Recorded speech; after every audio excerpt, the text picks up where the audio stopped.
holding on to his hand, holding on to his hand.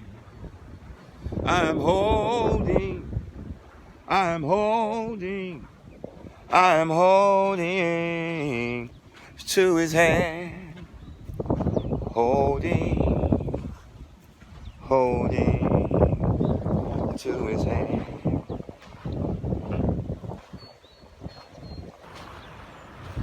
Hold to God's unchanging hand. We have to let go of people. We have to let go of circumstances and conditions. And we have to let go of mindsets and lifestyles. And we have to let go of friends and family that are causing us to lose our grip on God or ourselves. Holding onto his hand. Holding, and I won't let go. I'm holding to his hand, to his hand. Sometimes people's insults and injurious words, I don't know. I'm speechless at times how you ask a person not to do something, they'll keep doing it. You ask a person not to say that, they'll keep saying it. You tell a person, hey, stop, that's traumatizing me, that's giving me anxiety, they'll keep talking. Hey, stop doing me this way, you're hurting me, they'll keep going. And then when you're gone, they got the nerve to cry or to miss you. I believe when people cry because you're gone and they miss you because they know ain't nobody else gonna put up with their mess. They know in their heart and mind that nobody else is gonna allow them to treat them this way, or they know that they've just messed up and lost a good man, a good woman, a good friend, or just goodness, period.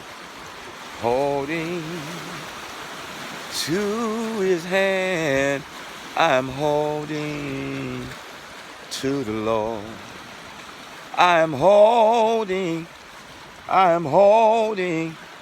to his hand, his unchanging hand.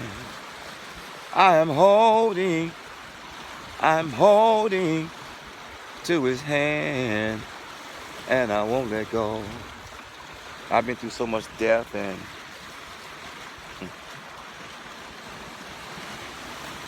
through so much loss.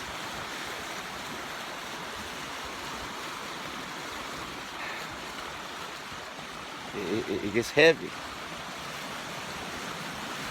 It weighs on you, So much adversity. I remember one time I was screaming at the top of my lungs, Lord God, why me? Why me? Why me? Just screaming. And I'm reminded of King David, who's also a prophet and a man after the heart of God. And all through the book of Psalms, 1 minute he was at war. Next minute he was celebrating. 1 minute he was lashing out at God. Next minute he was running from his son Absalom. 1 minute he was running from Saul. The next minute he was running from himself. So I just wonder how people can keep on being nasty and mean. Change your wicked ways. You took the mean and nasty man or woman's or evil man or woman's mess, and you get the good person in your life, you just dog them out. Talk to them any kind of way. Say anything. But when that hellacious man or woman you was in a marriage or relationship with had you crying, sitting in the lazy boy, or crying, sitting in the room, or crying, locked up in the back room, or crying, stealing away, hiding and running for your life, and fear factoring and fear mongering and filled with anger, you didn't say nothing. But then God free you. You take all that you've been through and you dump it on somebody else and your actions and your behavior and your conduct. God, our Father, has delivered you. And you owe it to him to be better, not bitter. So many of you all are mistreating people the way you were mistreated. So many of y'all are treating people the way you were mistreated in your last marriage and or relationship, or marriages and relationships, as I leave this alone. But you know what? I'm holding on. I'm holding to his hand. And it's sad. It is. This is not a sob story. It's a true story, and it's not a glorious story, it's a gory story. As I leave this beat, how come and why is it that people who have been mistreated and called hell from their ex-husband, ex-wife, ex-boyfriend, ex-girlfriend, ex-fiance, ex-lover, ex-partner or partner, you take that same mistreatment and you apply to others who God has allowed to come into your life? Some of y'all do this because you're not healed. Some of y'all do this because you're just disrespectful. Some of y'all do this because you've never been taught. You see, a man is supposed to teach a woman and raise a daughter. A woman is supposed to teach a man and raise a son.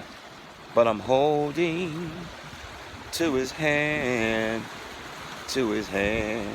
I can't let go of God's hand to hold on to yours. I can't let go of my self-respect. Although I have in some of the treatment I've taken, I've let go of my self-respect by allowing myself to be abused and used and called atrocious names and mistreated and tricked and lied on and cheated on. I've allowed myself to be mistreated. And oftentimes we do this with an expectant hope that this person is going to change and treat us better, so we take the abuse. Abnormal and use equals the word abuse. And sometimes we just have to stomach it. Sometimes we have to take it. And sometimes we have to stomach take it and leave the person alone. Leave the situation alone. Don't touch it ever again.